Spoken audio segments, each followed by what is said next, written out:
एक मिनट रुक जाओ, रेडी होने दो. चलो ये कर लेते हैं. This could be a great intro. Hi, I'm Akshay. Hi, this is Saurabh, and you are listening to the Founder Thesis podcast. We meet some of the most celebrated startup founders in the country. And we want to learn how to build a unicorn. Myself, Ashish, Singhal, CEO and co-founder of CoinSwitch Kuber, trying to simplify crypto for India. There is a well-known storytelling tool called the hero's journey, and pretty much all great superhero stories follow this format. Ashish Singhal, the founder of CoinSwitch, has gone through the same journey multiple times in his life. Be it while he was still in school and got into an accident so bad that he was bedridden for 6 months, or while navigating CoinSwitch through the 2-year ban on cryptocurrency in India. CoinSwitch started life as a cryptocurrency platform that scoured multiple crypto exchanges to offer the customer the best prices out there. This eventually became a B2B product that worked with companies like Microsoft, helping them accept cryptocurrency as a form of payment. Once the crypto trading ban was lifted, CoinSwitch gambled the company on retail trading, shutting down its B2B division to focus on building a crypto exchange for millions of retail investors. Today, it's among the largest crypto exchanges in India, and it's reportedly worth $2 billion in its latest fundraise. Here's Ashish telling Akshay Dutt about CoinSwitch. What was it like for you to grow up in Meerut? It was good. As a kid, I never felt that the security or anything were an issue. We always lived in places because it's a more populated area, right? And it's more close knit.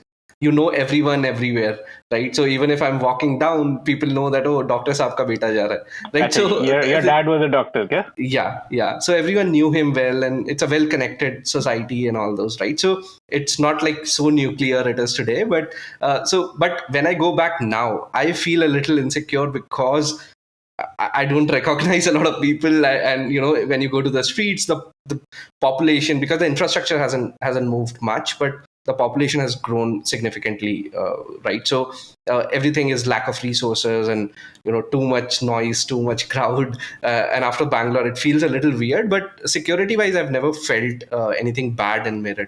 So who influenced you to try for engineering? I mean, your dad is a doctor, so yes. The most obvious influence would have been to become a doctor only. So yes. What made you go towards engineering side?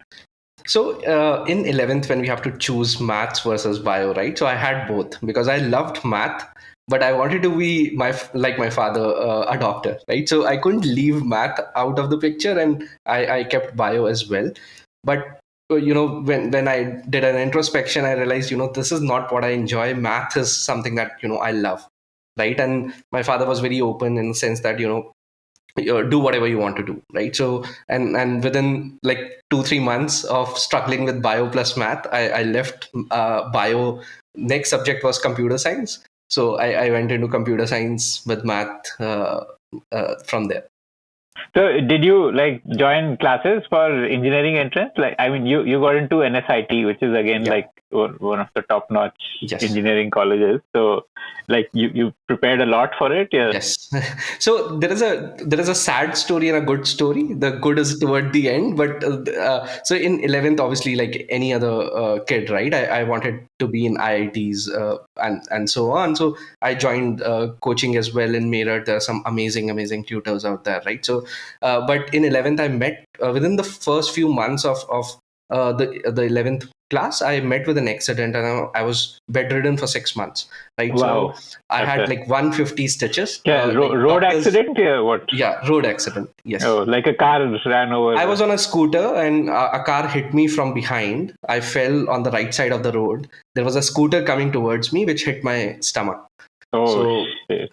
So I was almost, I would have been almost dead, but the school was in the military area where, there was some major going through that road. He took me up, went to the military hospital, got the initial, got the bleeding stopped and got the initial bandages done. So I could survive actually because of him.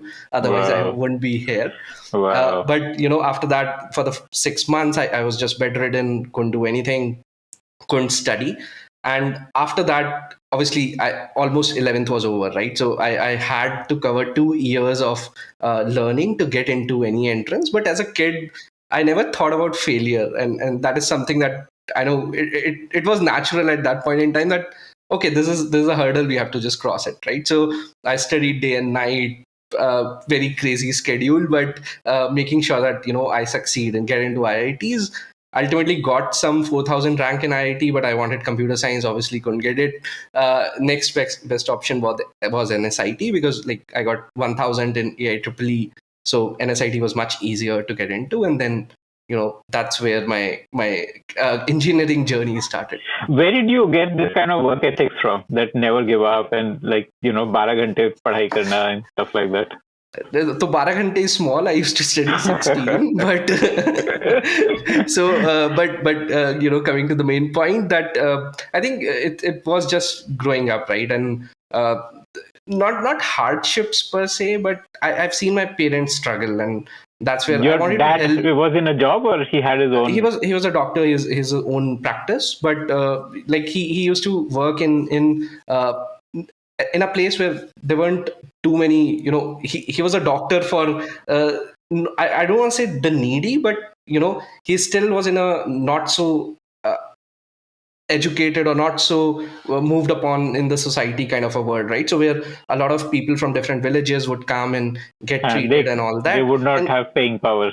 Yes, and he would never say that let me increase my fee, because he knew. And one day I told him, Dad, you charge $5 to treat a patient. Why don't you charge 10? Right? He's wow, like, they can't afford $5, it. Right? Huh? Okay. Right? So he's that kind of a guy, and and it's not that we were poor or anything. It was like a typical middle class family, right? So I've always seen them struggle for things, and I always wanted to contribute to it. So how was the NSIT experience for you?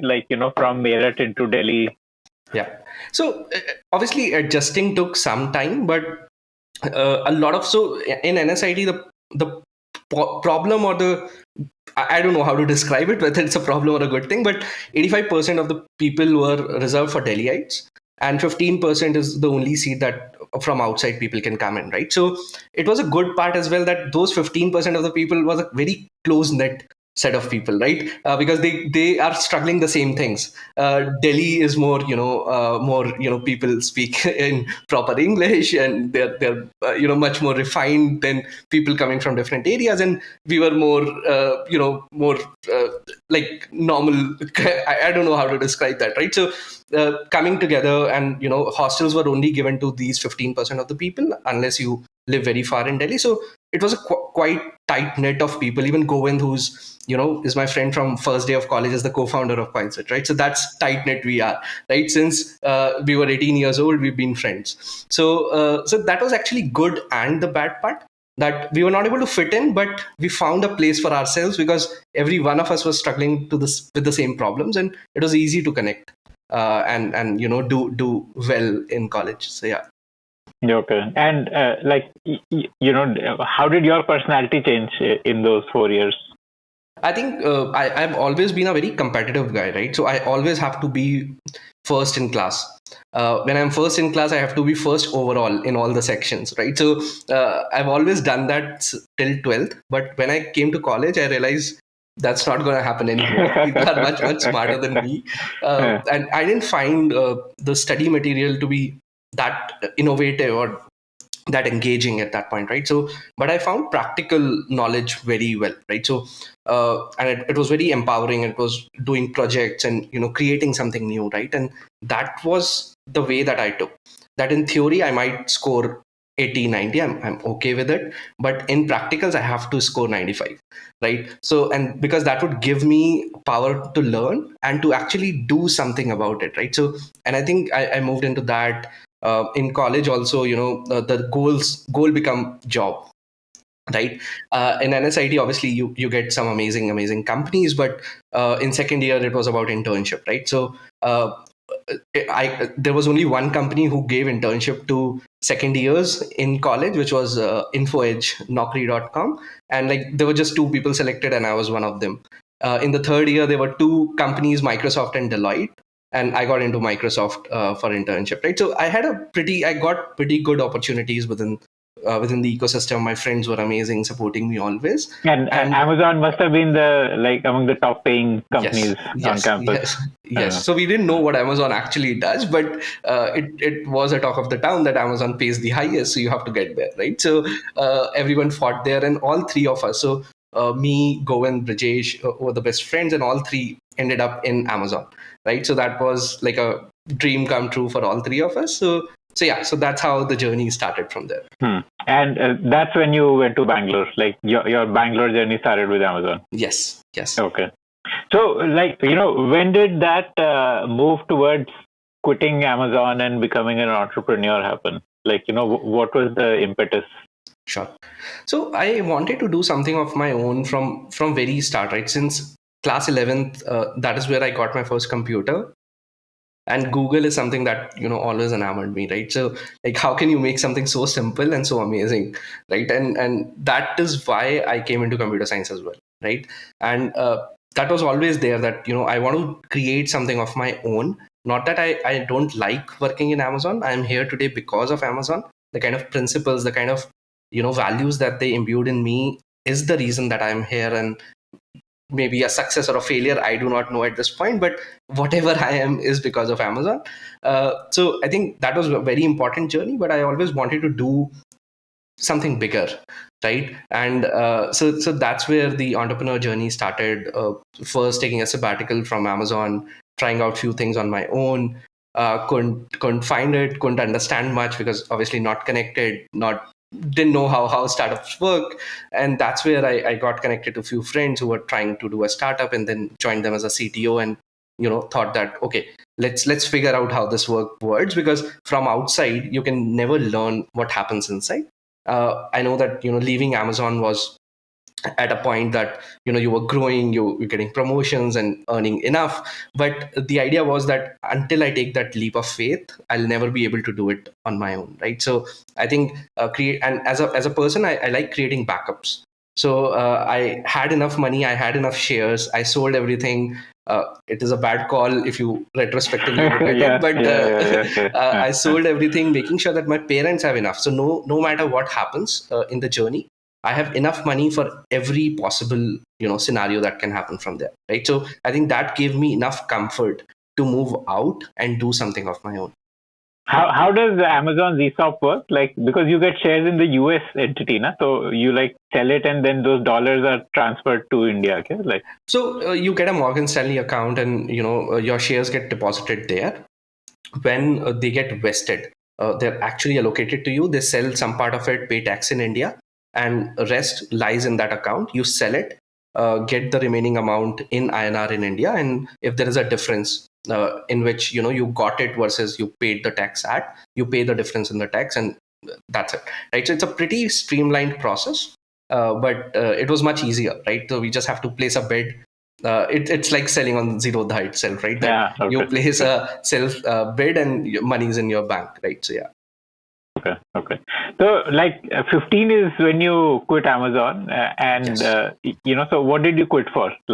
So I started with Vasu and Lavanya Urban Tailor, which was about aggregating. So that was a time where Uber for X was the critical point, right? So we started Uber for tailoring, which basically wanted to solve custom fit and size problem for a lot of people. A lot of people are not are okay buying ready-made clothes because they're faster, but obviously if given a chance they would want to go to a custom fit, right? So that was our problem statement, and we wanted to make custom fit as easily accessible as ready-made, right? So that was the journey that we took. A short journey, learned a lot. I think there are a lot of lessons. Did you raise funds for that? Yes. Yes. Okay. So we raised from, we had an angel round before, because Vasu comes from Myntra. A lot of Myntra co-founder invested in us. A lot of Myntra folks invested in us, and that was a seed round. Then we raised our, a pre-series A as well from Unitas fund. And we had a lot of money in the bank as well before we called it quits. So we returned that money to the investor. But why did you call it quits? So we realized that the problem statement that we started with wasn't solvable in the current scheme of things that we were trying to solve, right? We were trying to scale it up, but when we started doing 200 to 300 orders a day, the logistics started to fall apart, right? What was the offering? Like you get a tailor who visits your home and takes the measurement and all that? Yeah, like what? Yeah, so basically you give a garment which fits you perfectly, and we replicate that in any material that you want to. Okay. And you choose the design on our website. So you design your own clothes, give a measurement garment, and we stitch it for you, right? So, but there are a lot of movements, a lot of moving parts in the ecosystem, a lot of clothes to handle, a lot of logistics to handle. Fit is always about a feel, right? Today something fit you perfectly, but the new garment, it may be the exact fit, but you might still feel like that, oh, it doesn't fit that well, right? So it's more so like that problem, we couldn't solve it entirely, and the quality for the tailoring units that we had, right? We didn't have tailors in house. We were aggregating a lot of tailors in the Bangalore. The quality keeps on shifting because the people at their place would keep on quitting, and they would get new folks. So there was never a quality control that we could build through software that we always thought of building, right? So we wanted to be a software driven thing, but it became a lot of manual processes. And ultimately, we decided that it's not scalable at what we thought it could be, and that's where we decided to leave. Plus, I don't think single fit में customer would be happy. Typically, वो एक fit होगी, फिर वो बोलेगा यहाँ से थोड़ा ढीला करो. So there was a lot of back and forth alterations, and also the cost was just ballooning up, right? And we were not able to compete with obviously your local tailor, and just visit and get it done right in front of you, right? So, there's not much value add happening here. Yes. Okay. Okay. So then what did you do? So then once we shut down the company, it was very hard, and then I moved on to LiveSpace. LiveSpace, founded by Anuj and Ramakant, who trying to solve the custom home design problem for the masses, right? And a lot of my friends, Govind, actually worked there. One of my mentors from Amazon was part of their team as well. So it felt like a good set of people to work with, to learn from. And I went there. Ramakant, who was the CTO at that time, was amazing. He's still the co-founder and he's now a CEO, but he's still an investor in our company at CoinSwitch. But he's an amazing guy, right? So, and learned a lot from him, from others there. But always that point was there, creating something on my own. So I was doing crypto trading way before, was very excited about crypto ever since 2013. I read the white paper, and within LiveSpace, I got enough time to explore new things, new areas. We built something for three of us and, made it public. And saw that what did you build? So the problem in crypto is that especially in 2017, when the concept was very new, and crypto is a traded entity, right? So the price of a crypto depends on the demand and supply on any given platform. So price varies across exchanges, right? Even stocks vary between NSE and BSE, but the price equates very quickly because there are just two exchanges out there. But in crypto, there were tens of exchanges. User experience was so complicated of every one of them, and price was varying. So we wanted to build like something like a Make My Trip to help user discover the best price and also convert right on our platform. And that's how the CoinSwitch story originated, right? Like a crypto exchange aggregator. Or, yes. How Ixigo started. Yes, exactly. Right. So, and within a month, we were doing $1 million GMV a day, although we were still employed at LiveSpace. But no, but what does this mean, $1 million GMV? Because you were just directing people ahead, nah? Like.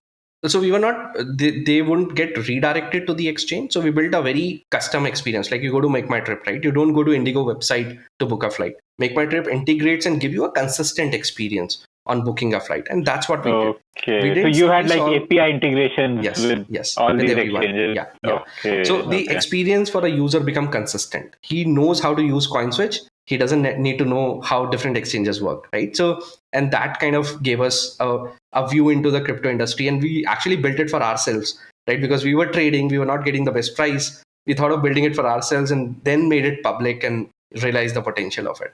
Mm-hmm. And were you monetizing this when you initially built? Yes. So these exchanges, to bring volume to them, they pay you affiliate fee, right? And that is how we were earning our money. So for a user, it's a win-win situation for both of us, right? That user, how the Make My Trip or the exigos of the word works, right? So, So when was this, when you did this experiment? So we started in June 2017 is when the company went live with our website and started trading in crypto. Within a month, like we started $1 million GMV a day. Then we got into Y Combinator. We applied for Y Combinator, got into the interview round, and that's where we decided to quit Live Space as well. To form it as a formal company. We couldn't make it into YC, but within the next 10 days, we got into Sequoia. So after leaving our job, we left, I think, in the second week of December. By the fourth week of December, we had a term sheet signed and everything from Sequoia. How much did you raise from Sequoia? So that would have been like a seed round. Yeah. So that was about 1.2 to 1.5 million. A lot of angel investors got in, Sequoia got in, and helped us do the initial validations of our ideas and make sure that we had enough money to build something concrete. So what did Sequoia see in you? Like, was it the space that they were bullish about? Was it you guys? What was it? So I think it was the team, and obviously the space was booming. There were not a lot of entrepreneurs in crypto at that point in time. And I'm biased here, but we were one of the best teams out there. Technically smart, have shown our abilities in a lot of hackathons, right? So we have won every single hackathon in India, including Sequoia Hack, which is Asia's largest hack. So Sequoia knew us that if something interesting or something innovative needs to be done, then these are the guys that they can take a bet on, right? So what happens in a hackathon? Like, you're given a problem statement for which you have to build a software. Yeah, what is it like? They kind of give you a track. Sometimes it's very open. Do whatever you want to do. Build something amazing, right? So you have 36 hours or 24 hours. Stay up all night, build something amazing, showcase it to the judges, and if they like it, they rank you on that, right? So we realized. So initially, we were losing a lot of hackathons because we were always trying to build the best product, right? We realized that hackathons are not about products; they are about ideas, right? So if you want to build a base on Mars as a hackathon project, you don't build a base on Mars. You build a rocket to show to the judges that I can reach Mars and build it, right? So that was the trick that then we started using and started winning hackathons. So we would sell an idea of setting up a base on Mars, and we tell them that, oh, obviously we can't reach Mars in 36 hours. This is what the major critical problem is, that the spaceship does not exist which can take you to Mars, right? Building is relatively easy, would have its problems, but it's relatively easy. But we have built the spaceship for you. Who could help us settle on Mars, right? So that was the kind of a moment for us to understand what hackathons are about, and after that we never lost a hackathon. Okay, so January 18th, you now are funded by Sequoia. What kind of daily GMV were you doing that time? At one point we were doing almost $1 billion a month in GMV. Even at one point, Microsoft was using our services to convert, to accept cryptocurrencies for their Xbox payments. So we built a very amazing set of APIs which help you convert crypto at a fixed price, no matter how the market is moving. If once you book an order with us, the price is fixed. How do you achieve that? So we built algorithms which basically trade on the market, on the aggregated liquidity market. And based on a lot of different factors, those algorithms determine what could be the price in the next 5 minutes, right? Or what the direction of the price is. And putting a volatility fee on top of it, ensuring that no matter what happens, you don't lose the money. That's not true. We do lose money in a lot of trades as well. But on aggregate, you always do better in the market, right? So building and those algorithms actually helped us build CoinSwitch Kuber as well. But that was the start of the journey, right? How do you build? So it's similar to how Goldman Sachs do block order trading, right? As a consumer, they always quote you a single price for say 1 million shares. Then they go back, talk to exchanges, and figure out how do I get 1 million shares at a better price, which I gave to the user, and earn money from that. So user get the amazing rate, but as a company, you make money as well. Mm-hmm. Okay. So your product version 1, which you launched with, was essentially like a global. It was called CoinSwitch only. Like Yes, you had the it name was from CoinSwitch. Yeah. Okay, and this was like a global product. Like, what percentage was outside India, and what percentage? Everything was outside India, so we were not operating in India Okay. because of the RBI ban. Okay, and this then from being B2C, then eventually you started building in like API integration products, which business like say Microsoft, Xbox, and these kind of products to build up more business related services. Yes. Okay. And that's how we grew. So even we've always been a profitable company, so we never relied on investor money. Although had amazing investors, but we always wanted to be self sufficient, and that's where we grew. We at one point of time through this business we were earning almost $10 million in profits. Wow. A year, right? So and then came 2020 when the RBI ban got reverted, and what we always dreamt to build in India, to deliver for India, that kind of opportunity opened up, and that's where CoinSwitch Kuber was conceptualized and launched in India. Okay. So CoinSwitch is like the global brand and product, and CoinSwitch Kuber is a crypto exchange. Yes. So CoinSwitch Kuber now is the only product today for the company, and is the main focus of the company. So because of the opportunities in India, we decided to shut down our global operations, or put them on hold for the time being, and focus all our energies on CoinSwitch Kuber itself. But when you have great customers like Microsoft using your product, then why would you want to shut that down? I mean, and also because it was profitable. So, yes. So it's counterintuitive, but and a lot of our investors also, were not in agreement, but they trusted us enough that they said, okay, do whatever you want. We trust you, right? We always believe that the opportunity in India is so large that our focus cannot be diverted, right? So we wanted to be a single focus company, and that's where we took this call. So CoinSwitch Kuber is now like an exchange of its own. You're no longer doing that aggregation of exchanges. We still do aggregation. So for a user, we are the front end. Unlike Exig or MicMyTrip, they don't get options to choose from and things like that. They are interfacing with us, but in the backend, we still aggregate, because aggregation gives us the best liquidity on the planet, right? So, and with best liquidity, we can give the best price to our users. Okay. So essentially for crypto, the volatility is so high that if you are able to do a good job at executing, that is how you make money then. Yes. Yes. Okay. Essentially, like if you're able to hedge against volatility, like that is the core service offering or the value add. It's a little hedge, and it's also because we work with a lot of exchanges, right? And we bring volume. A lot of our exchanges that we work with, we are the biggest clients of theirs, right? So they treat us preferentially as well. They don't charge us the fee that they would charge a normal user. They would give us maker fees and things like that. So through all those business relationship plus algorithms on top of it, can give us the earning, that we need to survive and thrive in this business. Okay. How is this different from, say, a WazirX?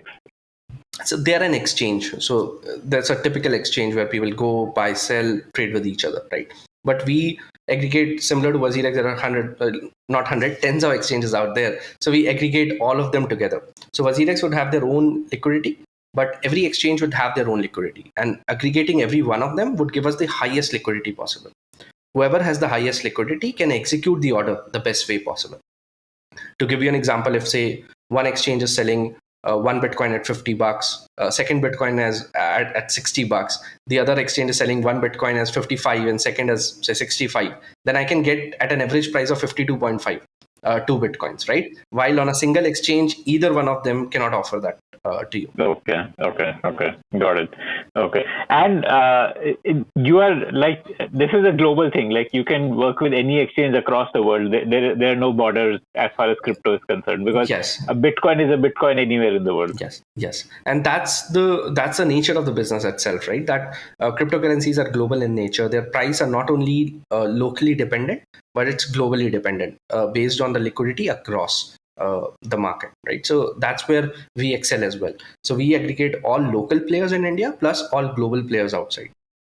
Okay. And do you get customers from outside India, like people who are... So now we have stopped our global operations and we only focus on India. So in the sense that anyone who wants to use will first need to do some sort of KYC and prove that he's an Indian citizen, like some Aadhaar or something. So he has to link his PAN, verify his PAN through a government DB check. Then upload Aadhaar, passport, or voter ID to prove his identity and give his address. Then provide a selfie or a video for a liveliness check of that user. And then also we link your bank account, so you can only deposit and withdraw to the bank account that belongs to you, right? To make sure that the money coming in, going out, all belongs to you, and there are no legal issues around the money movement within crypto, which is the biggest concern of the government. So we make sure that we are the most regulated exchange in India, self-regulated at this point, but hoping that the regulations we follow becomes the norm in the crypto industry in India itself. So I'm not an expert in crypto, but my understanding is that the weak link in the chain is the wallet, where people can lose money. Can you help me understand how this works? Sure. How does the wallet work? Why is it a weak link? And Sure. So think of it this way, right? So when you keep money in the bank, bank is responsible for the security of that fund. You can also take out cash, put it in a locker which is in your house, have multiple locks in it, secure the key in a safe place. So now you are responsible for that money, right? Not the bank. So crypto exchanges are like that itself, right? So as an exchange, we are like a bank. We are responsible for your cryptocurrencies that we hold on behalf of you. So if, say, anything goes wrong at a crypto exchange, not just the exchange loses its money, it loses money which it kept from the user, right? Which it tries to secure on behalf of the user. But as a wallet, now you can take out and put it in a wallet which is owned by you. Right? Now you are in charge of that security. Now you have the key, which you need to secure now, right? So earlier it was, in hands of the exchange, who would obviously, have a great cybersecurity, process in place, making sure it's secure and protected. But you can also take charge of that process and make sure that you are the owner of that crypto, and you are the one who is responsible for the security of that cryptocurrencies. So there are pros and cons in both approaches. For some people, one works better. For others, the other work better, right? Help me understand what is the difference when you are responsible for your wallet versus when the exchange is responsible. Exchange responsible means you probably put your username and password on the website, and then you access your wallet and do the transaction. Yes. How is it different when you become responsible? So when you become responsible, you get a passphrase, which is unique in the world for you, which you can write it on a paper, but say if somebody clicks a photo of that paper, he can replicate your vault and steal your money, right? As an exchange, we are now a single point of failure because a lot of hackers can simply attack us to take our users' fund, right? So there are pros and cons in both. As securing yourself, you have to take all those precautions. You have to make sure that your key is not lost. Your key is secured, But protected. that key will only work on CoinSwitch. No, what I was saying was that CoinSwitch is a wallet, which is a custodian wallet, which is one part, which is like a bank. And the other part is where you buy a safe and put it in your house. So when I talk about the wallet, it is that wallet, which is the safe, which is outside of the CoinSwitch ecosystem. So you have created a new wallet. But how do you access it? I've never used crypto, so I'm asking questions which sound like beginner You should create questions. an account on CoinSwitch Kuber, first of all. Yes. So if you've never used a crypto, right? So how crypto works is you can go to an exchange and buy and sell crypto. And now the security is with the exchange because the money is lying with the exchange itself. You can decide to take it out. Take it out means transferring into a new wallet which you created. You only know the key to that wallet. It could be a hardware wallet like a Ledger, Treasure, or it could be a software wallet like Exodus, Jax, right? So these are separate software which you run on your laptop now. Okay. Nobody else is running on behalf of you, right? So now you run that software, it'll give you a password, which you have to write it down or secure it in a perfect way, right? And then transfer money from CoinSwitch to this wallet and keep this, under your security. But if you lose the password, if somebody stole your password, then it is gone. Secondly, on CoinSwitch, they can only store they steal your, password and PIN. They have to steal multiple things from you to be able to access your account. But even if they do it for a single user, only that user's account get hacked, not all the users of CoinSwitch. For that to happen, CoinSwitch needs to get hacked, right? So, and as a company, we would take much larger precautions on securing your funds, engaging cybersecurity firms from best in class around the world, making sure that your funds are protected the best way possible. What is your level of confidence that you will not get hacked? So my level of confidence is above 90%, but this level of confidence can never be 100 because you don't know what you don't know, right? And that's why you employ the people whose job is to figure out what is wrong with the system, right?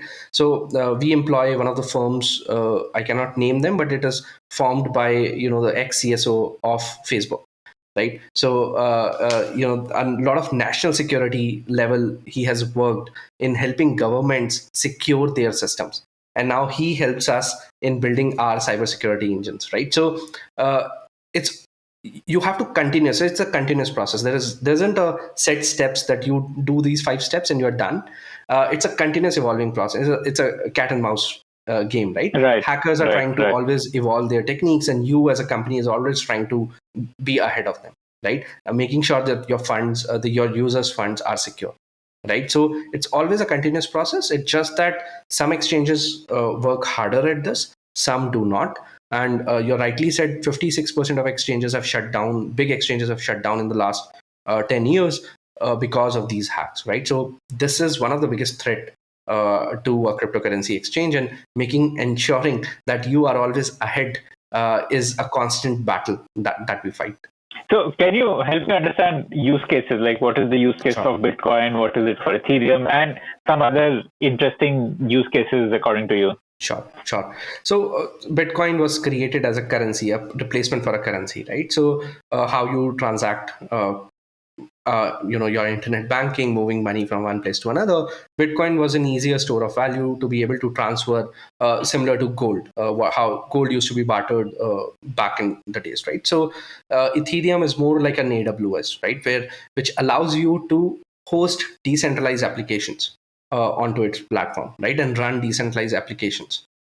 Any application can solve any set of problem, but where do you run it? You run it on an Ethereum blockchain. You write your code on Ethereum blockchain, which makes sure that any code that is run in a decentralized fashion. There's no central entity controlling the functions I'll give you an example to make it easier. Yeah. So, you can probably see the expression on my face. Right.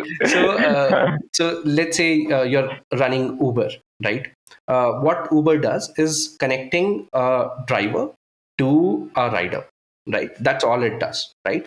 But Uber is a central entity. Tomorrow it can say, oh, I will charge 25% to the user, 25% of the driver, and nobody can do anything about it. What a decentralized system means is that I created an algorithm to match a driver and a rider.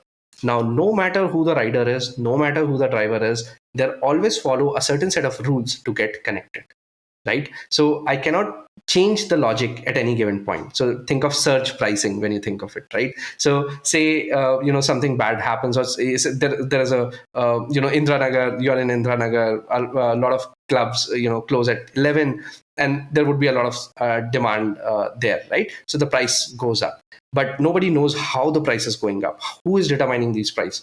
Are Uber, charging just for the sake of it, or is actually the demand and supply ratio that they are maintaining? Now you put that out in a set of piece of rules, which are public for anyone to see and validate, right? And once that is public, now any one driver and rider that comes on that platform, it becomes clear to them on why they are getting charged so much or why they are getting paid so less, right? And now these set of rules are hosted globally, validated globally, and this demand and supply now can work across without worrying about that a single entity can tomorrow change anything in this and it will fail, right? So this is a decentralized system where it's a written set of rules which are not dictated by a central entity. What is some real world application of this? Like Uber, of course, was a hypothetical example you gave me. But what is it? A lot of companies are working on solving this use case, right? How do you get a loan? How do you get a micro loan at an interest rate which is driven by market, not by your history. Subjective judgment. Yeah, not on subjective terms, not on bureaucratic terms, right? So there are other, insurance is another example, right? So when you take insurance, your insurance claims again go through that bureaucratic channel, right? So wherever in the world you can think that standardizing a process and eliminating the element of humans from it. Humans are still required to build and process these. What I'm trying to say, removing the human element is removing the biases of a human in that. Cryptocurrencies or blockchain can help you solve that use case, right? And these are also called smart contracts, right? Yes, these are called smart contracts. So when you write a code, you put it in as a contract. So that's a contract that you and I are signing if we are engaging on that contract, right? So that is how it works. So there are hundreds and hundreds of use cases where it can be solved. Okay. And how does Ethereum host these smart contracts? How does that happen? So I'm not smart enough to be able to explain this entire process, but think of it this way, right? So think of how a validation happens, right? So when this code is getting deployed across geographies, so there are a set of people who says that, oh, I will host your code, and anything that happens on your code, I will charge you a fee for it, right? Or you can pay a fee to me and to make this transaction happen. And if that transaction happens successfully, I will get that fee from you, right? So it's create an incentive mechanism on blockchain, which helps the other side who is helping you run this code decentrally. And it gives an incentive to the user, paying a fee to the miner, who ultimately helps you bring that transaction onto the blockchain, complete a process, and then earn money through that. Okay. So essentially you pay in Ethereum, and the miner is the one who is validating the infrastructure. Yes. Okay. Infrastructure as well as validation. So say if I'm paying you $5, right? And somebody needs to validate whether Ashish has $5 and has it reached Akshay, right? So somebody needs to validate. So if there are 100 people on the blockchain, then 51 of them has to say that, oh, this transaction is valid, right? And doing that work, we have to pay them something, and that payment either comes from the blockchain itself or comes as a fee, or both. Right, on Bitcoin blockchain, it comes as both. So whenever a transaction get added to the ecosystem, to the blockchain, a blockchain itself gives a reward to the miner who helped, did this task, and he also get the fee which Ashish agreed to pay while he was transferring $5 to Akshay. So maybe not your personal opinion, but the ones which are getting accepted, like interesting use case cryptocurrencies. Sure. So Uniswap is one example where they built an exchange, a decentralized exchange, with a very unique market making model. For an exchange to happen, there has to be a buyer and a seller, right? Now, a decentralized exchange where user experience used to be a bigger problem.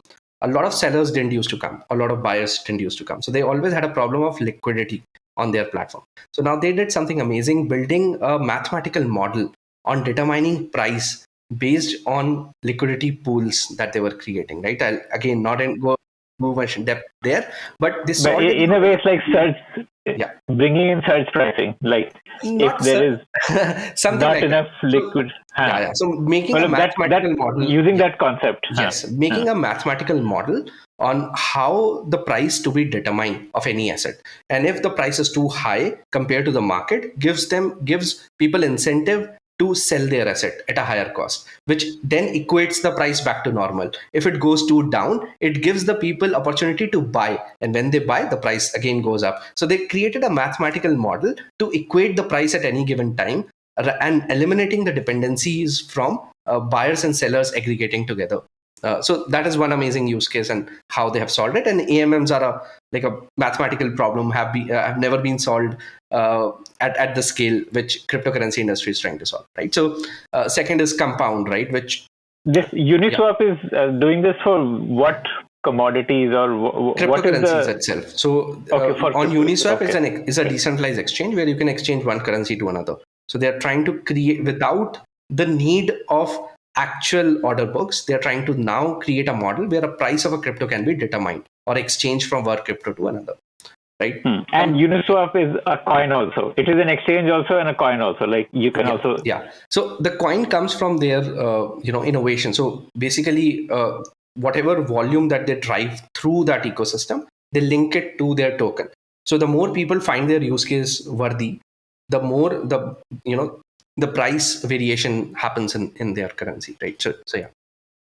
Similarly, there are many, right? Like compound and What and is many. compound? Compound is again the I mean, lending. I find this very, very fascinating Sure. because I'm not from this world, so I am getting to learn a lot. I mean, if you have the patience, I would love to hear about. No, so there are many, right? So, and I'm not the expert in all of them, but I'll explain you compound. So, compound is exactly doing what we talked about lending and borrowing, right? The use case on how to bring equality into the system. The interest rate are dependent on the demand and supply rather than who you are as person, right? And how do I treat you? So there are a set of rules which you can now determine and see where you can get the best benefit out, right? And those rules are applied equally to everyone. So it enables micro lending, even staking, where as if somebody is lending some money, then somebody must be borrowing some money. So a borrower pays that amount in interest, a lender gets that amount. So you get opportunities on both ends. As a retail user, I can invest there for people to borrow, and it ensures that you will always get your money back through the ecosystem that they are creating. And a lender can lend anything to the platform, earn interest. A borrower can borrow at a certain interest rate, which is now mathematically determined rather than. But how does it ensure that you get your money back? So basically, you give your house as a collateral to a bank, and it says, oh, your house is at say $100,000. You can borrow $50,000. If your house value falls below 50,000, then I'll sell your house to recover my money, right? So like these are the basic maths that they apply on the assets that people borrow and lend on the platform. So basically, collateralized lending is something where you don't need humans, obviously, because the collateral asset is there. Yes. So there's no need for a human being. So that can be totally automated through an algorithm. Yes. Yes. Okay. And what are NFTs? That's like the flavor of the season. Do you think it's here to stay, or is just flavor of the season? So NFT in general is a very amazing concept, which is non-fungible token. It's like, we used to collect cricket cards, right? So which would be limited in number, would exchange with each other based on Sachin Tendulkar's card and things like that. So these are non-fungible tokens, which are basically one thing is different from the other. So if you have a 100 rupee note, which would be exactly same as I have $100 as well, right? The two notes are interchangeable. These NFTs are basically non-interchangeable assets, right? So think of us like if you're buying a house, that could be an NFT ultimately, right? Which is tracked on blockchain. Ownership can be moved from one person to another, and it is linked to a physical asset outside, right? So as a concept, it has amazing value. I personally disagree with what is happening in the industry at this point in time, which is more in terms of like NFT is currently used for digital assets, yes. like a image or like a tweet. So is NFT working on that greater fool theory? Like you buy a tweet thinking that there'll be a greater fool who'll buy it from me at a higher price. I won't say that. I wouldn't go that far. I think people are smart. They understand what they're getting into. They understand the limitations as well, and they are working to improve upon it, right? So they are the initial adopters. They're not just acting as a greater fool, but I feel that you should understand that risk before you get into it. And that's where I'm saying that as a retail user, sometimes it becomes glamour to think of these things as something amazing happening without looking under the hood what actually is happening. I'm not saying that these are wrong or right, but I'm just saying that people have to do their research before they get into NFTs, right? And NFTs would evolve, and NFTs could change the way things work, right? When you're I love the concepts of linking offline to online ecosystem, right? So even your insurances, your property buying, your car buying, your anything that you're buying, right, has a serial number which is getting tracked. Now it is on blockchain. If you're selling it to someone, you pass that NFT to that guy, right? So you're actually passing, and now you can show the proof of ownership digitally of any physical asset that you own. It could apply to digital Plus assets. fractional ownership. Yes, like that. exactly. Right. So it has amazing use cases. I'm just saying that it's probably not at the stage and how it is coming out to be, especially in the last 6 to 12 months. But so far, nobody is using NFTs for physical assets. Like as you said, property would be a great use case for NFT, but nobody's doing that so far. Again, so linking offline to online, I'm sure that hundreds of companies are working on this. I'm probably, I do not have this much knowledge to know about it. I think, Anderson Horowitz have invested in a couple of NFT companies, which are doing amazing job in bringing NFTs to the masses and solving some amazing use cases. Which probably I am not smart enough to understand at this point.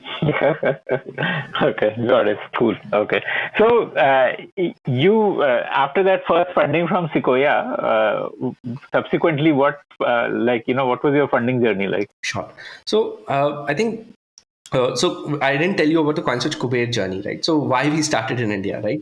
So in 2020, once the RBI ban got reverted, when we looked into the market, we realized that a lot of exchanges were already there in India. But if you go to an exchange, you look at their experience, complicated graph, order books, buy, sell, and it created a hindrance for a retail user to go. First of all, crypto is so complex. Now you put that experience on top of it, they will never go and buy a crypto, right?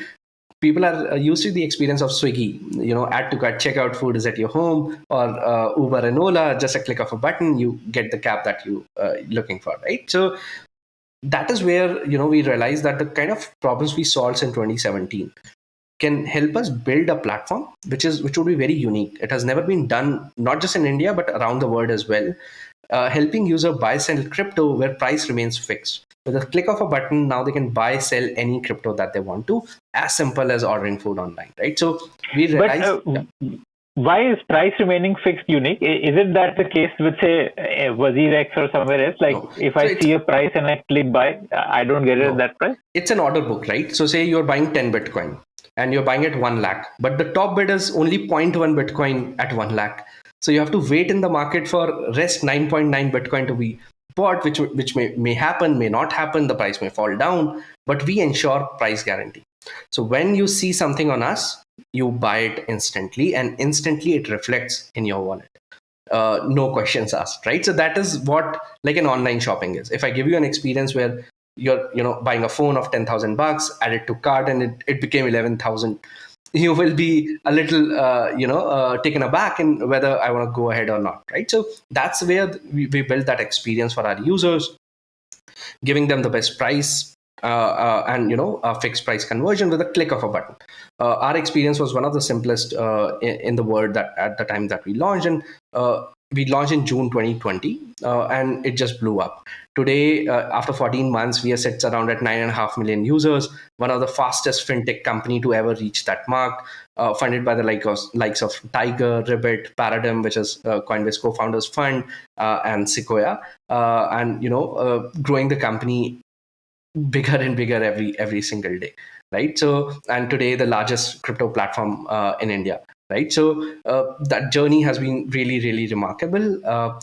From the funding standpoint, obviously Sequoia was our initial backer, but we realized that within the 3 months of CoinSwitch Kuber launch, we had initial success and product market fit that we felt that we reached.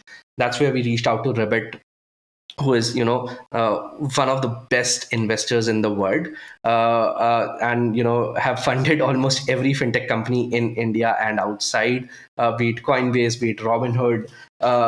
So these are the kind of marquee investors that they are, and we wanted them as one of our investors. Obviously that was a tall ask at that point, but we realized that telling them what the problem that we are solving, how we look toward the market, and they have taken risks on crypto before. They were the Series A investors of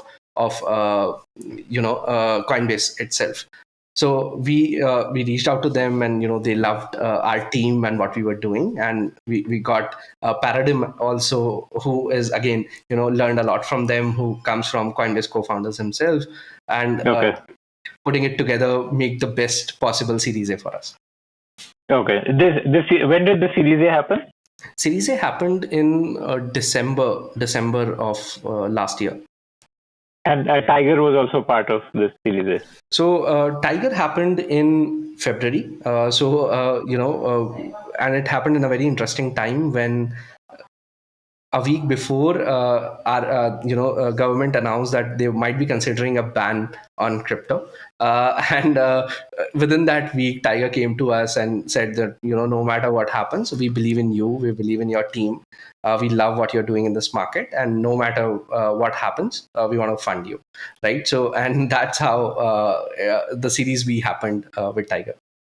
Okay, so Series B was not something you planned, but Yes. it was like a inbound. Yes. And Tiger is known typically for being very, very fast and aggressive. Yes. What was that whole experience like? It was one of the craziest experiences. Within like the 22 hours, it was signed, done, deal already, right? So it was one of the fastest turnaround time that I particularly have ever seen, right? So yeah. Wow. Okay.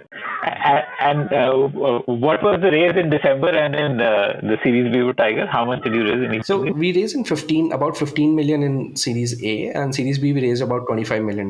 So yeah. And what valuation was in Series B? Series like the B most was recent? Little above $500 million. Amazing. Okay. So, what is your monthly volume now? Like GMV? We touches somewhere around $1 billion, $1.5 billion monthly. Wow. And how much was it beginning of this year? Like Jan 21? I think we started obviously very small. I think $100,000 or something I per day. So that would be, I think, $3 million a month, I guess. Wow. This is Jan 21 or Jan 20? Oh, so Jan 20. I'm talking about like June 2020. So a year back. So yeah. Okay. Wow. From 3 million to $1.5 billion. Amazing. Okay. So what next? Like all this, where do you want to spend the money that you've raised? What are your future bets?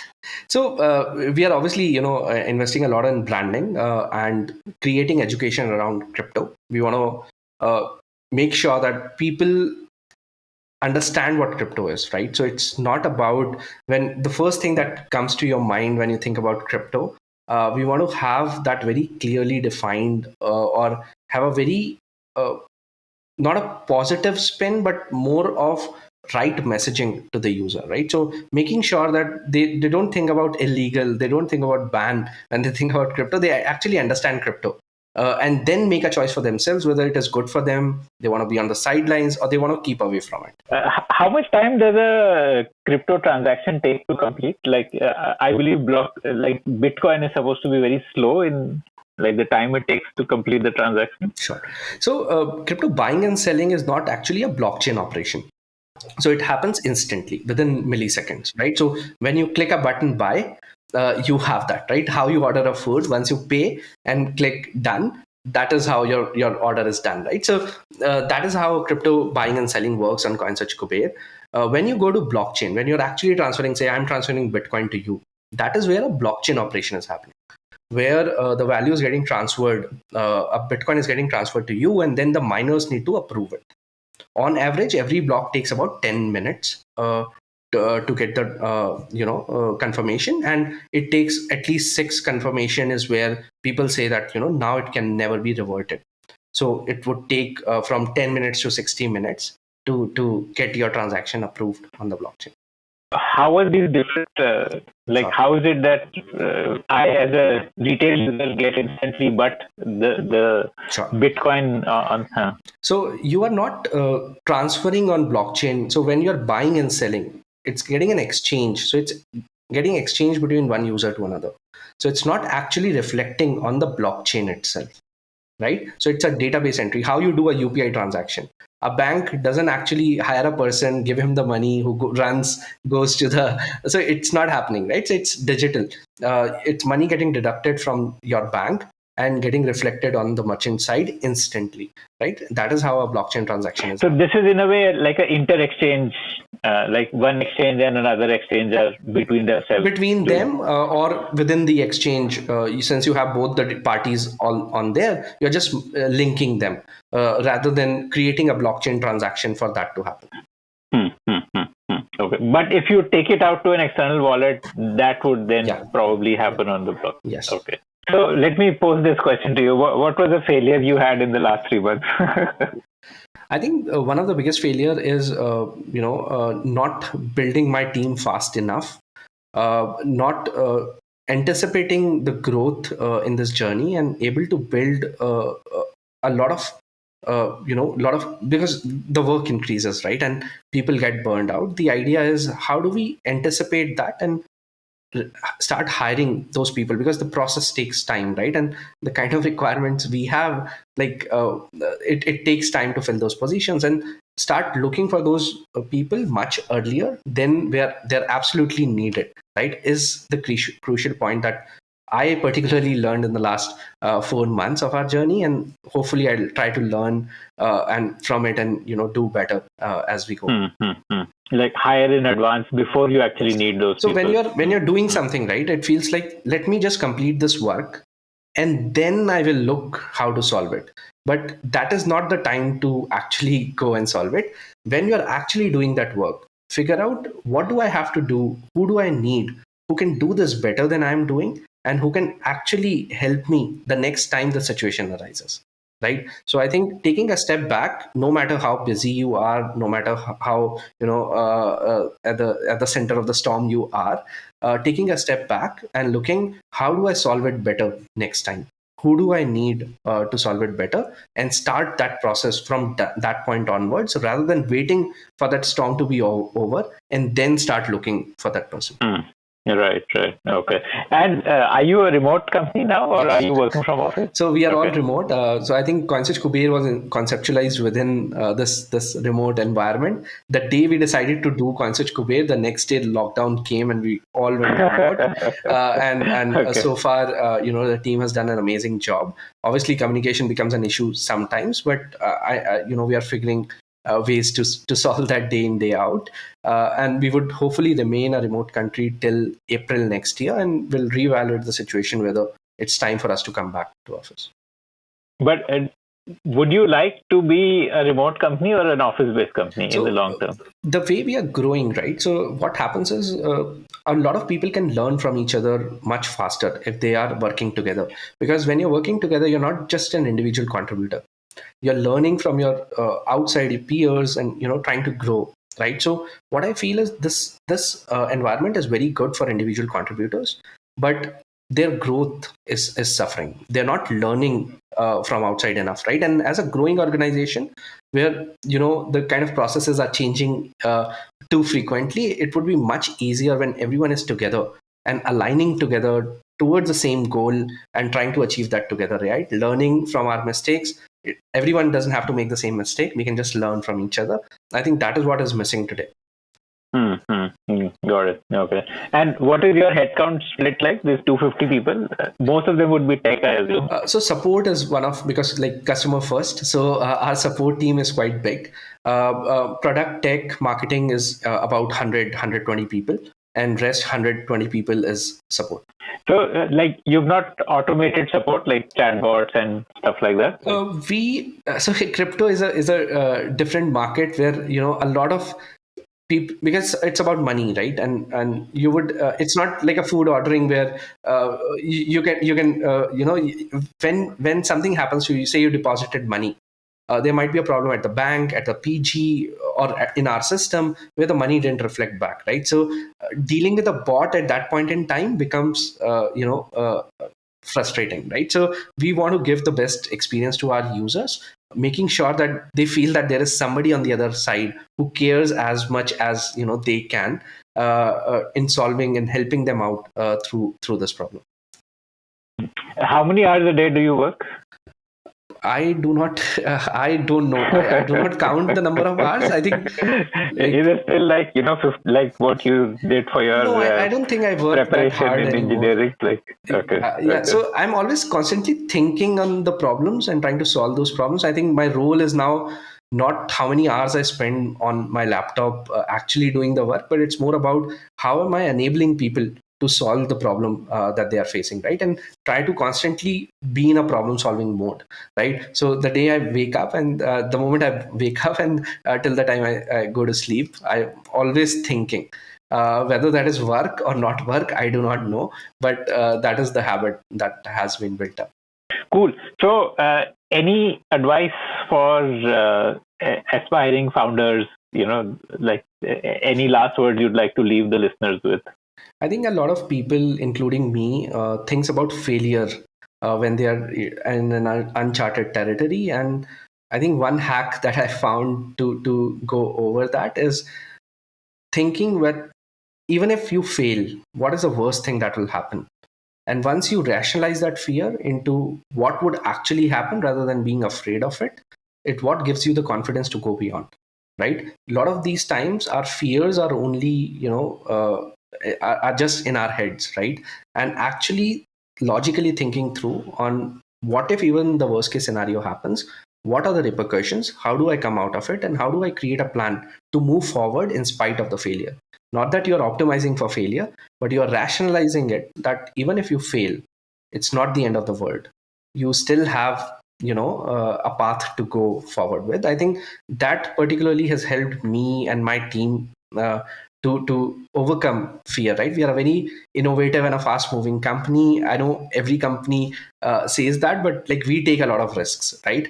And making sure that people are not just overburdened or paralyzed by this fear of doing new things, and they go beyond that. So logically rationalizing what are the next steps, what are the fallbacks, what do you do if you fail, what do you learn from it, and optimize for success but be ready for failure is what I leave. That's a nice mantra. Optimize for success, be ready for failure. Nice mantra. So I think a lot of people that I've seen is sometimes that they get stuck in the failure mode, right? And just a fear of failure itself.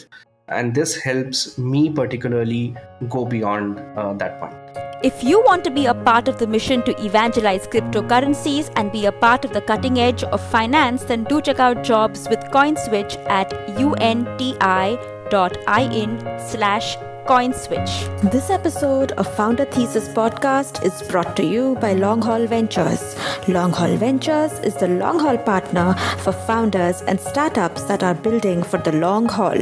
More about them is at www.longhaulventures.com.